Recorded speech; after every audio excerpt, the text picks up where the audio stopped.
Hi everyone, this is Kevin Hawk with thebasscast.com, and this week I want to talk to you about tournament preparation. I usually prepare for a tournament weeks, sometimes even months in advance. The first thing I consider for tournament preparation is seasonal patterns. We'll take Kentucky Lake for example. This year we had an FLW tour event on Kentucky Lake, and with it being a post-spawn summertime event, I knew going into it that there would be fish out deep on the ledges, and there would also be fish shallow.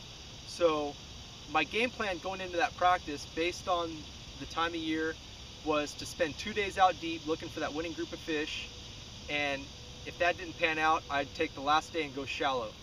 And having that specific game plan worked out really well for me, because I didn't find much out deep the first 2 days, but when I ran down to New Johnsonville and fished the shallow grass the third day, I found some quality fish down there, which I ended up running down to in the tournament.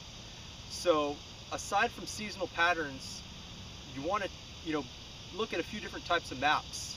The few different types of maps that I've come to rely on are not only just regular paper maps, but also the Navionics app, which is available on your iPhone or iPad. It's important to look at a few different types of maps, because sometimes some maps will show things that others don't. Whether it be a ditch, a roadbed. A lot of times just finding one little specific thing that's different will help you out tremendously. So it's important to look at a few different types of maps. Like I said, I'll bring my iPad on my boat with me and pull up that Navionics app, because a lot of times it shows things that are different than on a paper map or what's showing on my Lowrance unit.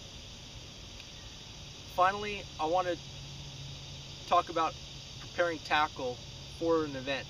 A lot of times in practice, you have 20 rods on the deck, your compartments are full of tackle. It's important to kind of narrow that down for the tournament. I still may have 6, 8, 10 rods on the deck, but it's important to have things prepared together where you can find them easily. For example, I'll use this compartment right in front of my console as my day box, and everything that I think that I'll need for that event, I'll put in this compartment right here. I'll have all my hard baits together, all my plastics in a Ziploc bag ready to go. That way I can find what I need when I need it. I hope these tips have helped you out prepare for your next tournament. Join me next week for another tip on thebasscast.com.